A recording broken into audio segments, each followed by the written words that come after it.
Gaza में cease fire के बाद समझौते के मुताबिक हमास की ओर से 3 इजरायली महिला बंधकों को रिहा कर दिया गया है। इसका वीडियो जमकर शेयर भी किया जा रहा है। इजरायली महिला बंधकों की रिहाई के वक्त हमास की ओर से उन्हें उपहार भी सौंपा गया।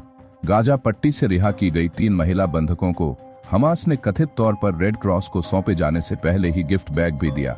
आ की ओर से जारी किए गए वीडियो और तस्वीरों में गाजा की कैद से छूटी बंधकों, जिनके नाम रोमी गोने एमिली डमाइनम को गिफ्ट बैग को हाथों में लेकर उसे खोलकर दिखाते हुए देखा जा सकता है। अब हमास की ओर से किए गए इस कार्य की जमकर सराहना भी हो रही है। गौरतलब है कि करीब 1.5 साल से हमास ने इन्हें बंक बनाए रखा था। हालांकि रिहा की गई बंधकों का स्वास्थ्य भी चर्चा का विषय है। सवाल है कि बंधकों को दिए गए गिफ्ट बैग में आखिर क्या था। इसका खुलासा कथित तौर पर हिब्रू भाषा के एक न्यूज चैनल ने किया है। दावा है कि हमास की ओर से दिए गए इन बैग्स में हमास के कैद में रहने के दौरान इन महिला बंधकों की कुछ तस्वीरें और एक मोमेंटो गिफ्ट शामिल है।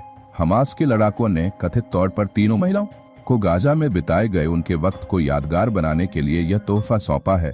हमास की ओर से इजराइल की महिला बंधकों में जिन्हें छोड़ा गया वे 24 साल की रोमी गोनेर, 28 साल की एमिली दमार और 31 साल की डोरोन स्टीनबेचर। यह हमास और इजराइल के बीच सीज फायर के बाद पहली डील थी। अब कहा जा रहा है कि 25 तारीख को दूसरी बार दोनों तरफ से लोगों को छोड़ा जाएगा। इस डील के तहत तय हुआ है कि एक इजरायली बंधक के बदले में बेंजामिन नेतन्याहू सरकार 30 फिलिस्तीनी लोगों को रिहा करेगी जो उसकी जेलों में बंद है।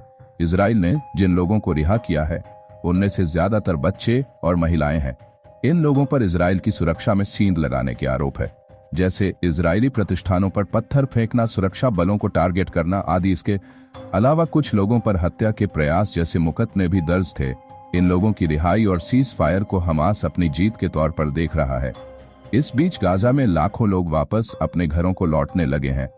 भले ही उनका घर अब मलबे में तब्दील है, लेकिन लोग वापस जिंदगी पटरी पर लाने की उम्मीद सज होकर लौटे हैं। उन्हें लगता है कि वे फिर से किसी तरीके से अपने घरों को खड़ा कर सकेंगे। फिलहाल सबसे बड़ी बात यह है कि अब उन पर बमों और रॉकेट का साया नहीं रहेगा जो बीते 1.25 साल से टारगेट किए जा रहे थे। इजराइल और हमास के बीच जारी जंग के चलते गाजा में ही अकेले 5 से ज्यादा लोग मारे जा चुके हैं। इसके अलावा लाखों लोगों को पलायन करना पड़ा। फिलिस्तीन के लोगों को अब मानवीय सहायता भी मिलने लगी है। ऐसे में दिलचस्प यह हो जाता है कि जिन महिला बंधकों को गाजा की तरफ से रिहा किया गया उन्हें गिफ्ट भी मिला। गिफ्ट बैग में जो चीजें दी गई उसे लेकर हर तरफ हमास के लड़ाकों की तारीफ की जा रही है, क्योंकि जिन महिला कैदियों को रिहा किया गया उनके स्वास्थ्य को देखकर नहीं लगता कि जैसे उन्हें किसी जगह पर बंधक बनाकर रखा गया था।